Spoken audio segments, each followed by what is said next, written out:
নমস্কার বন্ধুরা, এই ভিডিওটা আমার আগে করা, আজকে আমি শেয়ার করলাম। অনেকদিন বাদে একটু খাসির মাংস করেছিলাম। পেঁয়াজটাকে ভালো করে ভেজে নিয়ে টমেটো দিয়ে দিলাম। টমেটো আর পেঁয়াজটা একসঙ্গে ভেজে নেব ভালো করে। আমি যেভাবে রান্না করি আমি সেইভাবে শেয়ার করলাম। মশলাটা দিয়ে দিলাম, জিরে, আদা বাটা, রসুন, কাঁচা লঙ্কা, এরপরে হলুদ দিয়ে দেবো। এই যে হলুদ দিলাম, নুন দিলাম, কাশ্মীরি লঙ্কাগুলো দিয়ে দিলাম। আমি মাংসতে সাধারণত কাঁচা লঙ্কা দিয়েই করি, কাঁচা লঙ্কাটা পেস্ট করে দিই, কিন্তু শুকনো লঙ্কা আমি পেস্ট করে দিই না, ছেলে পেটে জ্বালা করে। মশলাটাকে আমি ভালো করে কষিয়ে নেব। এরপরে আমি সেদ্ধ করে রাখা খাসির মাংসটা দিয়ে দিলাম। আগে আমি একটু সেদ্ধ করে রেখেছিলাম মাংসটাকে নুন হলুদ দিয়ে। এটাকে আমাকে ভালো করে কষাতে হবে।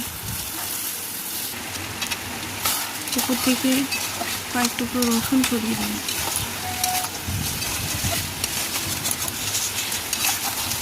ভালো করে কষিয়ে নিচ্ছি আমি যতক্ষণ না তেল ছাড়ছে।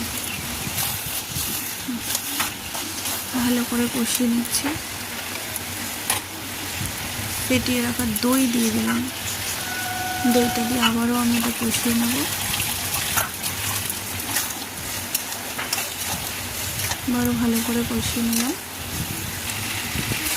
তারপরে ভেজে রাখা আলুটা আমি দিয়ে দিয়েছিলাম।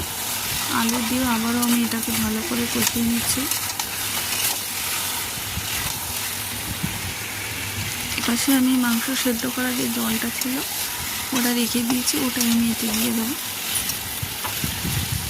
এই জলটা দিয়ে দিলাম আমি। জলটা গরম ছিল।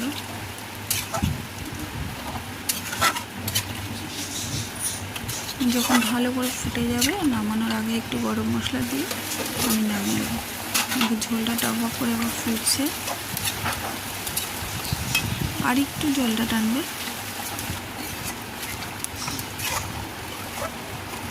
নামানোর আগে একটু গরম মশলা দিয়ে 2-3টে কাঁচা লঙ্কা দিয়ে আমি নামিয়ে নিয়েছিলাম।